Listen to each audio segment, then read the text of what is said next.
모든 영광 하나님께 올려드리겠습니다.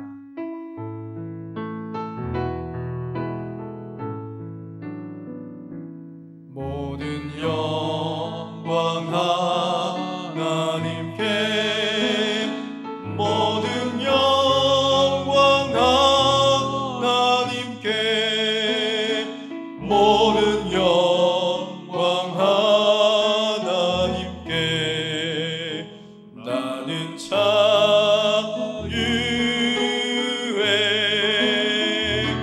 모든 영광 예수님께,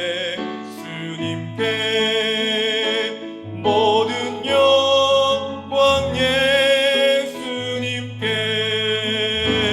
모든 영광 예수님께. 나는 자유해.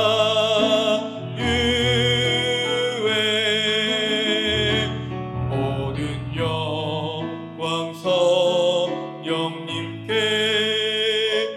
모든 영광 성령님께, 모든 영광 성령님께. 나는 자유해.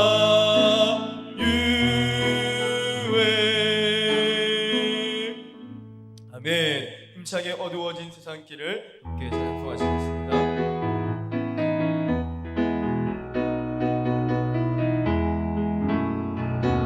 어두워진 세상 길을 주님 없이 걸어가나 나의 영혼 어두워졌네.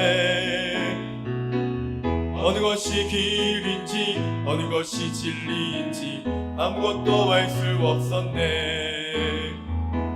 주님 없이 살아가는 모든 삶 실패와 좌절뿐이네. 살아가는 나의 주님 내 영혼 눈을 뜨게 하소서. 열려라 해마다 열려라.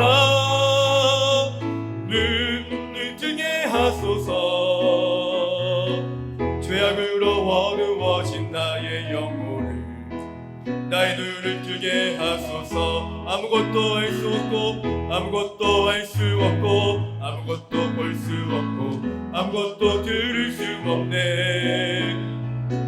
세상에서 방황하며 이리저리 헤매일 때 사랑하는 주님 만났네. 어두웠던 나의 눈이 어두웠던 나의 눈이 열리고 막혔던 귀가 열렸네. 답답했던 나의 마음 열리고 나의 영혼 살리네. 열려라 해 바다 열려라. 눈을 뜨게 하소서. 죄악으로 어두워진 나의 영혼을, 나의 눈을 뜨게 이전 한 번 더 합니다. 아무것도 할 수 없고 아무것도 할 수 없고 아무것도 볼 수 없고 아무것도 들을 수 없네. 세상에서 방황하며 이리저리 헤매일 때 사랑하는 주님 만났네. 어두웠던 나의 눈이 열리고 막혔던 귀가 열렸네. 답답했던 나의 마음 열리고 나의 영혼 살리네. 열려라 해 바다 열려라. 눈을 뜨게 하소서. 죄악으로 어두워진 나의 영혼을, 나의 눈을 뜨게 열려라 해 바다 열려라 해 바다 열려라. 눈을 뜨게 하소서. 죄악으로 어두워진 나의 영혼을, 나의 눈을 뜨게 하소서. 아멘. 보혈을 지나 우리 하나님 아버지 앞으로 나가기를 소망합니다.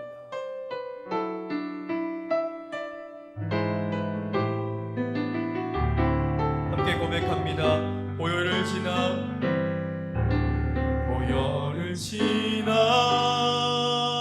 하나님 품으로, 보혈을 지나 아버지 품으로,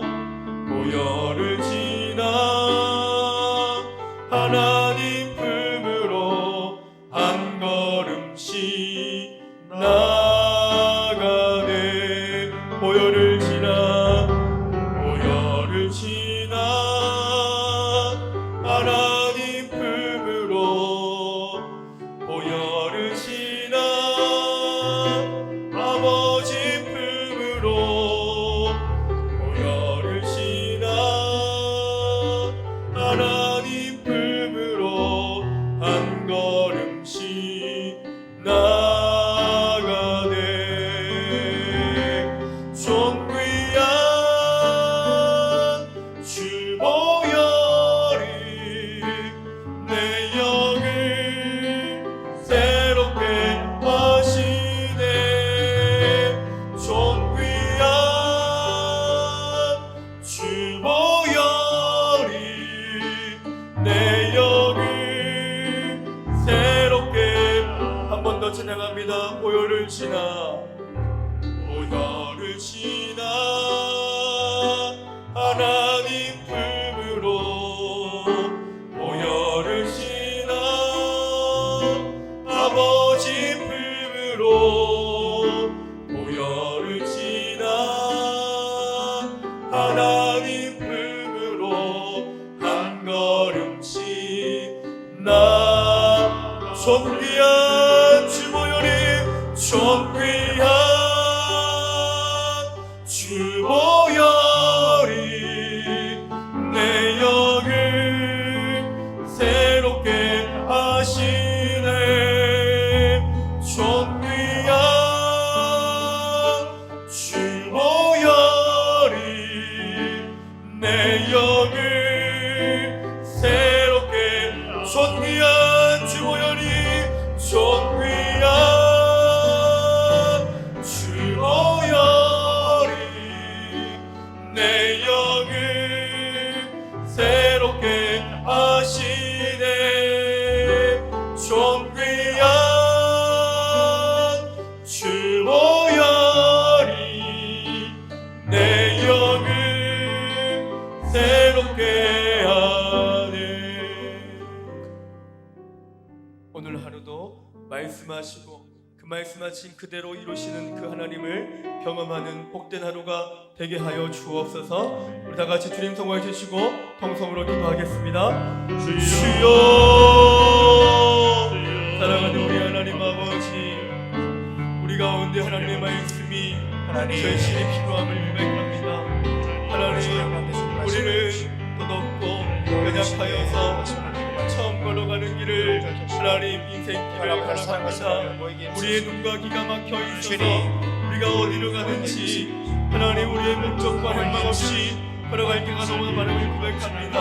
하나님 아버지, 연약하고 넘는 우리 인생 가운데 오늘도 주님께서 오셔서 바른 길로 옳은 길로 자로나 오르나 치우치지 아니하도록 하나님의 말씀으로 깨우쳐주시고 가르쳐주셔서 진리의 말씀 가운데 빛 가운데로 나아갈 수 있도록 하나님 우리의 삶을 인도하여 주옵소서. 말씀하시고 그 말씀하신 그대로 이루시는 그 하나님을 오늘도 바라보며 하나님의 은혜를 사모하며 간절히 주의 도우심을 구하며 나아가오니 우리 가운데 함께하여 주시사 하나님의 은혜로 나아가는 우리의 심령들.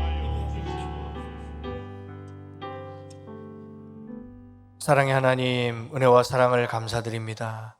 오늘도 겸손히 무릎으로 주님 앞에 나아가는 하나님의 자녀들을 주님께서 불쌍히 여겨주시고 긍휼히 여겨주시고 각자 있는 그 처소에서 하나님의 부어주시는 은혜와 긍휼을 힘입을 수 있도록 은총 베풀어 주시옵소서. 하루속히 이 모든 상황들이 호전되어 모이기를 힘쓰며 사랑과 선행을 격려하는 아름다운 교회 공동체의 모습으로 세워줄 수 있도록 은혜 위에 은혜를 더하여 주시옵소서. 감사하신 예수님 이름으로 기도합니다. 아멘. 오늘 은혜 받으신 하나님 말씀은 마가복음 12장 1절로 12절 말씀입니다. 마가복음 12장 1절로 12절.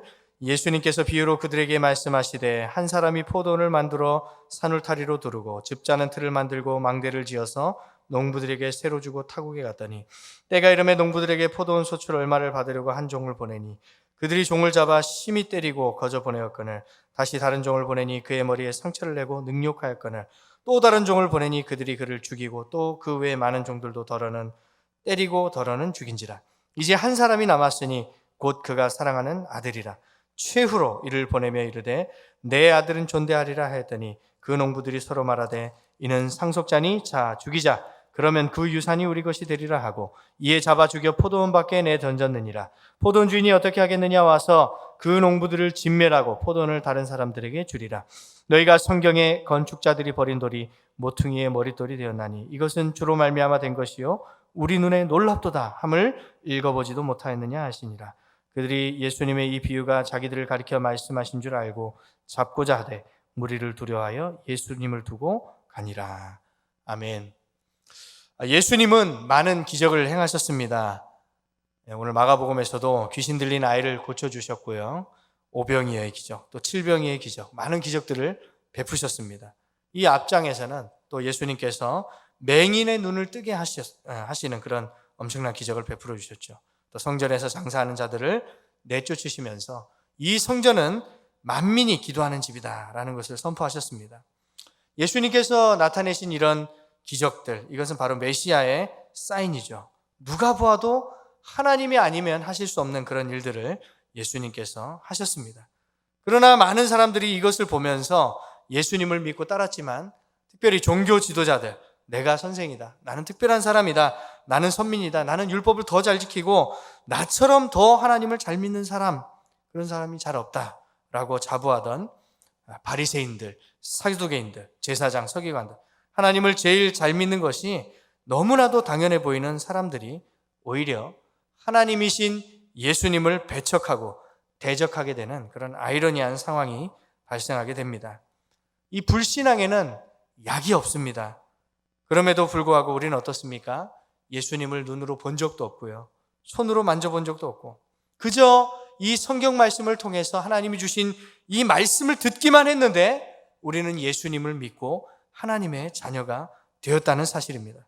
말씀이 들려지고 말씀이 믿어지는, 바로 이것이 기적 중의 기적이요, 은혜 중의 은혜인 줄 믿습니다. 예수님은 비유로 오늘 말씀을 증거하십니다. 비유에는 두 가지 역할이 있죠. 하나는 말씀이 더 쉽게 깨달아지는 그런 역할을 합니다. 또 한 가지는 오히려 말씀을 이해하기가 더 어려워지는, 그래서 같은 비유지만 어떤 사람에게는 그것이 말씀이 더 분명하고 선명하게 다가오는 말씀이 되지만, 또 어떤 사람들에게는 오히려 이 말씀이 감추어지는, 똑같은 말씀임에도 두 가지 역할을 하게 된다는 것입니다. 마태복음 13장 13절에 보니까 그러므로 내가 그들에게 비유로 말하는 것은 그들이 보아도 보지 못하며 들어도 듣지 못하며 깨닫지 못함이니라. 이사야의 예언이 그들에게 이루어졌으니 일렀으되 너희가 듣기는 들어도 깨닫지 못할 것이요 보기는 보아도 알지 못하리라. 이 백성들의 마음이 완악하여져서 그 귀는 듣기에 둔하고 눈은 감았으니 이는 눈으로 보고 귀로 듣고 마음으로 깨달아 돌이켜 내게 고침을 받을까 두려워함이라 하였느니라. 예수님은 오늘 이 포도원의 비유로 말씀을 전해주고 있습니다. 이 마가복음의 주제가 무엇입니까? 마가복음 1장 1절에 하나님의 아들 예수 그리스도의 복음의 시작이다라고 선포하며 말씀을 시작합니다. 바로 예수 그리스도가 어떤 분이신가, 예수 그리스도가 누구신가, 바로 이것이 마가복음의 주제입니다. 그래서 예수님께서 가이사랴 빌립보 지방을 지나가시면서 제자들에게 묻죠. 사람들이 나를 누구라고 하느냐? 그리고 또 묻습니다. 너희는 나를 누구라고 하느냐? 바로 예수님이 누구신가, 예수님이 어떤 분이신가, 바로 그것이 주제라고 할 수 있습니다. 이 포도원의 비유도 마찬가지죠. 바로 예수 그리스도의 비유라는 것입니다. 예수님이 어떤 분이신가 라는 것이 이 포도원의 비유를 통해서 스토리텔링, 이야기로 이렇게 진행이 되고 있습니다. 발단, 전개, 위기, 절정, 결말, 이 스토리텔링의 형식을 빌어서 예수님께서 비유로 말씀을 해주고 있습니다. 발단이죠. 포도원 주인이 이 포도원 새 사업을 시작을 했습니다. 망대를 세우고 포도원을 가꾸고 밭을 잘 해서 이렇게 많은 수확을 얻을 수 있도록 포도원 사업을 시작했죠. 그런데 주인이 직접 할 수는 없겠죠. 그래서 농부들을 사가지고 이제 세를 주고 주인은 이제 믿고 맡기고 먼 길을 떠나게 됐죠. 자, 전개가 됩니다. 농사를 지으면 추수를 하게 돼 있습니다. 그래서 이제 추수할 때가 되었습니다. 그래서 이 포도도 여름이 지나면 이 포도가 이렇게 수확을 하기 때문에, 열매를 맺기 때문에 이제 이 세를 걷기 위해서 내가 이거 빌려주고 세를 줬으니까 너희가 나한테 세를 갖다 바쳐라 하고 세를 받기 위해서 종을 보냈죠. 자, 그런데 이제 위기가 시작이 됩니다. 어떤 일이 벌어졌습니까? 이 농부들이 수확이 많고 풍성하고 정말 감사합니다. 이런 좋은 농장을 우리가 농사할 수 있도록, 소작농으로 일할 수 있도록 주셔서 감사합니다 하고 새를 갖다 바치면 되겠죠. 그런데 오히려 수확이 풍성하고 얻는 게 많아지니까 욕심이 더 생겼던 것입니다. 그래서 새를 받으러 보낸 그 종들을 어떻게 했습니까? 때리고 욕하고 침뱉고. 그래서 이 종들을 제대로 대우를 안 해주니까 주인이 또 다른 종들을 보냈습니다. 또 다른 종들을 또 보냈습니다. 보내고 하니까 때리고 욕하고 능욕하는 이 수준에서 그치는 것이 아니라 심지어는 보냈던 종들 중에 죽임을 당한 종들도 죽이고, 어떤 사람은 죽이고 어떤 사람은 때리고, 이런 몹쓸 짓을 이 농부들이 행했던 것입니다. 이제 절정이죠. 자, 6절에 보니까 이제 마지막으로 보낼 수 있는 사람은 다 보내고 이제 한 사람만 남았습니다. 그 사람이 누구입니까? 바로 주인의 아들입니다. 뭐라고 표현됐습니까? 곧 그가 사랑하는 아들. 최후의 수단으로 내가 사랑하는 아들을 보내면 내 아들은 주인의 아들, 주인이랑 똑같은 애니까 나를 존대하는 만큼 이 아들은 존대할 것이다. 내 분신과 같은 사랑하는 아들을 보냈죠. 그랬더니 이 농부들이 어떤 생각을 합니까? 이 주인의 아들이네, 이놈 상속자네, 이놈만 죽이면 이 모든 것이 다 우리의 것이 되겠구나. 자, 이 주인의 아들을 죽여버리자. 이 포도원은 다 이제 우리 것이다 라고 생각하면서 아들까지도 잡아 죽이고 포도원 밖으로 던져버렸습니다. 심지어는 장례도 안 치루어졌습니다. 그래서 그 결말 어떻게 됩니까? 9절에 포도원 주인이 이제 그 밭을 찾아오는 것이죠. 그리고는 이제 주인이 등장하고 이 농부들을 어떻게 하겠습니까? 진멸하는 것이죠. 다 잡아 죽인다는 것입니다. 그들의 악행을 죽음으로써, 진멸함으로써 심판하시는 것이죠. 그리고 포도원을 이제는 다른 사람들에게 전해주었다라고 이야기하고 있습니다. 성경의 주인공은 누구입니까? 바로 우리 주 예수 그리스도인 줄 믿습니다. 요한복음 5장 39절에 너희가 성경에서 영생을 얻는 줄 생각하고 성경을 연구하거니와 이 성경이 곧 내게 대하여 증언하는 것이니라. 성경에서 말씀하시고자 하는 이 하나님의 말씀의 주인공은 우리 주 예수 그리스도인 줄 믿습니다. 바로 예수님이 머릿돌이십니다. 중심이십니다. 그러나 사람들은 예수님은 어떻게 되었죠? 건축에 쓸모없이 버려진 돌처럼 그렇게 하찮고 가치 없게 예수님을 대하고 예수님을 배척했다는 것이죠. 그러나 예수님은 이 모퉁이의 머릿돌, 주춧돌, 중심, 바로 건물을 지탱하기 위해서는 필수적으로 요구되는 바로 그 기초가 되는 가장 중심이 되는 돌이 되셨다라는 것이죠. 누구에 의해서? 바로 하나님에 의해서 이것은 주로 말미암아 된 것이요. 하나님께서는 건축자의 버린 돌처럼 사람들로부터 배척받고 무시당하고 멸시당하는 예수 그리스도를 온 하나님 나라의 기둥이 되는 주춧돌과 머릿돌로 삼으신 줄 믿습니다. 바로 온 우주와 역사의 중심이 우리 주 예수 그리스도인 줄 믿습니다. 이 포도원의 비유는 무슨 말씀입니까? 인간을 죄에서 구원하시기 위해서, 그 구원의 메시지를 전하기 위해서 하나님께서는 이 구약의 역사를 통해서 많은 선지자들을 보냈습니다. 먼저 이 구속 역사에 말씀을 맡겨주신 선민 이스라엘에게 이 말씀을 전할 선지자들을 보냈습니다. 그러나 그들이 하나님의 보낸 그 주의 종들, 선지자들을 어떻게 대했습니까? 어떤 사람은 때리고 어떤 사람은 욕하고 능욕하고 잡아 죽였습니다. 돌로 쳐 죽이고 톱으로 쓸어 죽이고, 수많은 하나님이 보낸 종들이 때로는 핍박과 박해를 당하고 매맞고 헐벗고 굶주리고 심지어는 죽임을 당했다라는 것입니다. 그래서 하나님께서는 최후의 수단으로 내 아들을 보내면 그는 들으리라. 하나님이신 바로 그분의 아들을 보내니까 그는 들을 것이다 라고 생각하시고 그 사랑하시는 아들 예수 그리스도를 이 땅에 보내셨던 것입니다. 그러나 사람들은 이 하나님의 아들이신 하나님이신 예수님을 어떻게 대우했습니까? 침뱉고 뺨을 때리고 욕하고 저주하고 가시관을 씌우고 십자가에 못 박아 창으로 찌르고 예수님을 죽음으로 내몰았던 것입니다. 자기 땅에 왔지만 외인 취급하고 외국인 취급하고 이방인 취급했습니다. 만주의 주님이시오 만왕의 왕이신 주 예수 그리스도를 그들이 영접하지 않고 배척했다는 것입니다. 이 비유의 말씀을 이 말씀을 듣고 있던 종교 지도자들이 알아들었죠. 자신들을 악한 농부로 비유하고 있다는 것을 깨닫게 되고 열이 받기 시작했습니다. 나를 말씀으로 이 비유로 치네? 설교로 나를 때리네? 이런 말씀을 들을 때 우리는 어떻게 반응을 해야 됩니까? 주님, 나는 죄인입니다. 나를 떠나소서. 나단 선지자의 질책 앞에 바짝 엎드렸던 다윗처럼 왕임에도 불구하고 하나님, 내가 죄인입니다. 나는 죄인입니다. 하고 바짝 엎드렸던 다윗처럼 주님, 나는 죄인입니다. 나를 떠나소서.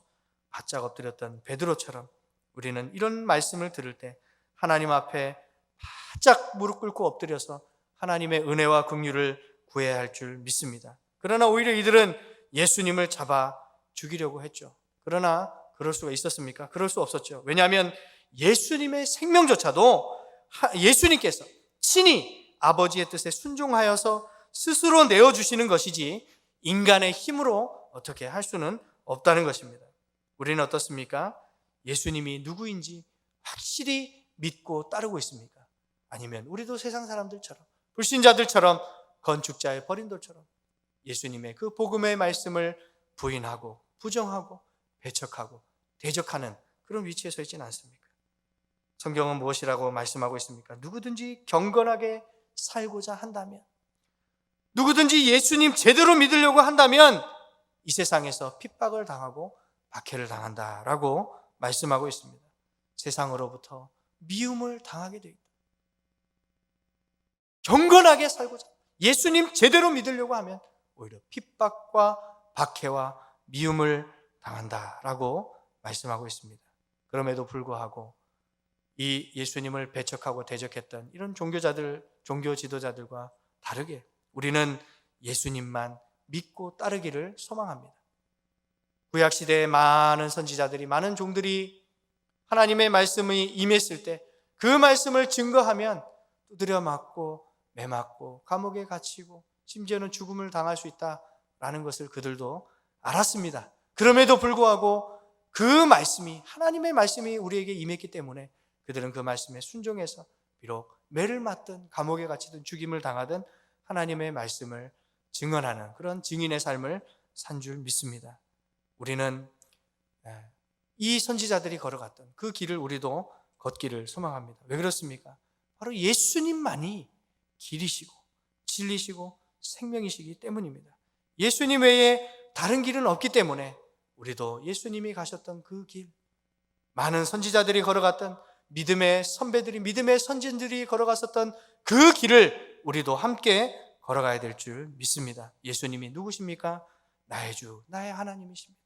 도마의 고백처럼 우리의 주님이시고 우리의 하나님이신 줄 믿습니다. 예수님이 누구십니까? 바로 우리를 구원하시기 위해서 오신 메시아 그리스도 구세주이신 줄 믿습니다. 예수님이 누구십니까? 만왕의 왕이시오 만주의 주이신, 온 세상과 온 우주 만물을 우리를 통치하고 다스리시는 바로 우리의 주님이, 우리의 구세주가 바로 예수 그리스도인 줄 믿습니다. 사람들은 이 예수님을 때리고 핍박하고 죽였지만 오히려 이 하나님께서는 나타나셔서 포도원을 다른 사람들에게 주었습니다. 먼저 이스라엘로부터 시작된 이 복음의 구원의 역사는 이제 이방인이었던, 외인이었던 우리에게까지 전파가 되었습니다. 이 말씀을 듣고 그분을 영접하고 예수님의 주권을 인정하며 그 앞에 겸손히 무릎 꿇고 그 앞에 엎드리는 자들에게 하나님은 지금도 은혜를 베풀어 주시는 줄 믿습니다. 영접하는 자, 곧 그 이름을 믿는 자들에게는 하나님의 자녀가 되는 권세를 주셨다. 사랑하는 아들아, 사랑하는 내 딸아, 내가 널 도와줄게. 내가 앞에서 끌어주고 뒤에서 밀어주고 내가 널 버리지도, 내가 널 떠나지도 않을게. 내가 너와 영원히 함께하며 나의 능력의 팔로 붙들어 줄게. 이 어려운 시기에 하나님이 우리와 함께 하시는 임마누엘의 축복을 누리며 살아갈 수 있기를 주님의 이름으로 축원합니다. 이 말씀이 우리에게 위로가 되고 힘이 되고 능력이 되고 삶의 소망이 되는 그런 축복이 우리 가운데 임하기를 주님의 이름으로 축원합니다. 말씀을 기억하면서 기도하기를 원합니다. 하나님, 예수 그리스도가 누구신지 이 불확실한 시대 가운데 오히려 우리는 더 밝히 예수님을 믿고 따르기를 소망합니다. 예수님은 나의 하나님이십니다. 나의 구세주이십니다. 나의 왕이십니다. 나의 주님이십니다. 이 바른 신앙 고백이 우리의 영혼으로부터, 우리의 마음으로부터, 우리의 입술로, 또한 우리의 삶으로 증거되며 나타날 수 있기를 주님의 이름으로 축복합니다. 그런 삶을 살아가게 하여 주시옵소서. 주님의 성을 한번 부르고 다 같이 합심해서 기도하겠습니다. 주여, 사랑의 하나님, 은혜와 사랑을 감사드립니다. 하나님, 주는 그리스도시요 살아계신 하나님의 아들이심을 믿습니다. 세상 사람들은 예수님이 그저 선지자다, 그저 능력이 많은 분이다, 또한 우리를 이 로마의 압제에서 구원할 자이다, 여러 많은 메시아상을 가지고 저들이 아버지랑 각기 다른 예수님을 똑같이 쫓아다니면서도 다른 신앙을 갖고 살았습니다. 그러나 우리는 하나님의 말씀에서 우리에게 나타내신 것, 주는 그리스도시고 우리의 왕이시고 우리의 주님이시고 나의 하나님이시고 나의 주님이심을 믿음으로 고백하며 나아가게 하여 주시옵소서. 세상 사람들은 주님을 배척하고 심지어는 하나님을 제일 잘 믿는다고 생각했던 종교 지도자들은 예수님을 배척하고 대적하며 그 구원의 반열에 들지 못했지만 오히려 이방인이었고 버림받았고 아버지 하나님 선민 이스라엘과 아무런 상관이 없는 우리 한민족에게까지 이 복음의 놀라운 소식을 우리에게 전해주심으로 말미암아 오늘도 이 약속의 말씀을 듣는 자들에게 하나님의 자녀가 되는 권세를 주시고 임마누엘의 축복으로 함께하여 주시니 감사드립니다. 이 어려운 시기에 이 코로나19로 고통당하는 우리 많은 국민들에게 생명의 예수 그리스도의 복음이 전파되게 하시고 우리 성도들이 주는 그리스도시여 살아계신 하나님의 아들이십니다. 이 믿음의 신앙의 고백으로 말미암아 이 어려운 모든 환경들 이기고 능히 감당하고 남은 미실 수 있도록 주여 역사하여 주시옵소서.